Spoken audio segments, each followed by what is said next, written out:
Hey guys, welcome back. It's Thecardists, and in today's video I'm going to be reviewing the Red Tuna playing cards. This is a really cool deck of cards, and you're probably wondering first and foremost, where have I been? What have I been doing? Basically, my life just gets quite busy, especially with the business. I've been quite busy, but now I think I've got the perfect setup. I can just shoot, record, edit and get it up, so I should be able to get a lot more videos out from now on. So yeah, I'm sorry that I disappeared, and hopefully you guys will like this video and like the ones that are definitely coming down the road. So today I'm going to be getting back into the swing of things and reviewing the Red Tuna playing cards. Now obviously I've got loads of decks behind me that I want to review, but if you let me know decks you'd like me to review, or you're interested in sending any to review, just let me know. But for the meantime, I'll be reviewing this one, which will get you down from there, and then we'll get on with the review. So yep. Okay, so let's look at this deck. So this is an absolutely stunning tuck case. It's quite simplistic, which is really good. Now it's called the Red Tuna, and you can see it has the flowers on the front there, and it has it on the top as well, which is quite cool. And it has, I don't know if you can notice, but it's got the black, but it has like a shade of red in there as well. Now on the side it has Red Tuna playing cards by Aloys, as you can see that there.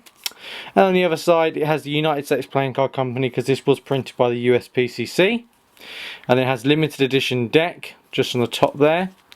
And then it has their website, and it has manufactured in the United States Playing Card Company. So just in case you didn't know, that's where they printed it. It has a white border, and on the back design it shows the white border, and then it shows the mirrored design, which you can see there. So quite cool. You pop the tab open, and you can see it's white inside, which obviously ideally, as you guys know, I like it when the whole colour of the outside is what's on the inside. It just makes it a lot easier, and I think it looks a lot better. But we'll have a look at the cards and then see if maybe my opinion will change. Okay, so the first cards that you will see is the Jokers, and it says Joker Joker, and they both have some reveals on there, so you can actually maybe force 3 cards and show a reveal, or you can do a trick basically where you reveal it where, you know, as you can see there's a 3 of diamonds, but then you reveal it from there, so you could do loads of different effects to actually reveal that. So there's actually a trick inside these Jokers, and you can see it's a Joker in a suit, and basically he's got a star in his eye, and he's wearing a red and black tux, so that's quite cool. Now we're going to get on with the back design. Now the back design actually has a black border, so it's a black back deck, which obviously you don't see many of these decks nowadays, but you can see it has a really nice effect. Quite cool. The red really does pop. They've got these things in the corners, but I don't really know what they are. It looks like they made a mistake, you know, the little brown bits. I know that they're meant to be there, but I just don't really, I think they're a little bit, I don't know, I feel like something went wrong there, but obviously that's the actual design of it. But quite a cool, interesting design, and it's quite nice in a fan, which I will show you. Now we'll move on to the Ace of Spades. So obviously this is the piece de resistance, and that is here. So the Ace of Spades, quite colourful, as you can see, has these standard pips that we're used to, and then you can see it's got all the swirls and the curls that you could always want. So nice. Now the rest of the cards, they're quite simple for the spades. We don't want to go too into board with them, because you'll realise that they are just standard. There's not much to them. They've got standard face. It's what we've had all the time, so there's not like terribly much to go over on these, because we're very used to this design. It's just standard. It happens all the time. Obviously it changes a lot when you get more into the royalty, which I'll be showing you. With the royalty, they're as exciting as they get. You can see the Jack, Queen, King, the way they've presented it, they've obviously just changed all the colours to red to give it more of a darker feel. And then even if, say, you can get on with the other cards, it's the same throughout. The royalty doesn't really change.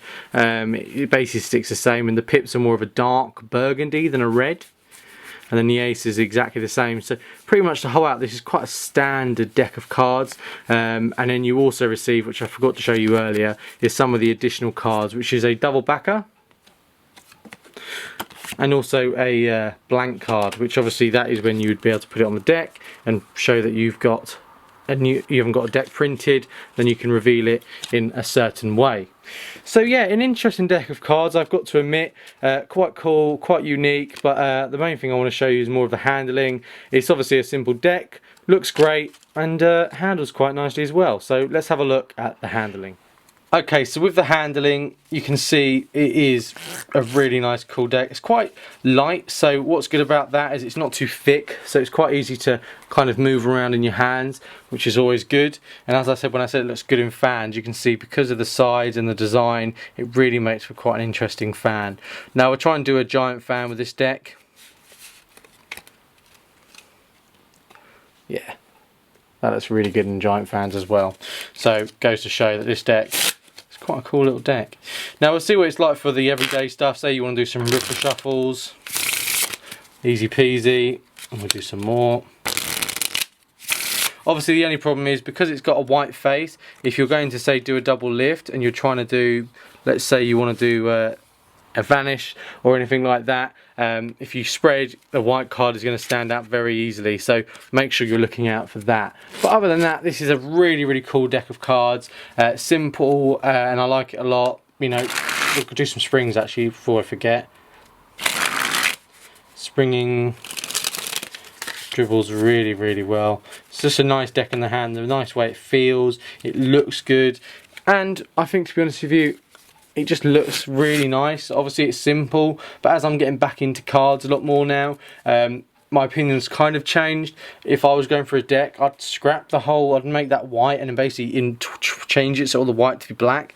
I just don't like black, you know, black coloured decks, or any coloured decks that aren't really got a white border. Maybe if they could make out of a white border. I just think because it chips so easily, that's what my only problem is. But look, I want to say thank you so much for watching this video, and if you can, please check out my other video. I know I did one ages ago, but I'm happy to be back, and I hope you're looking forward to some videos. Make sure you click subscribe on the screen, and all the link and information down below.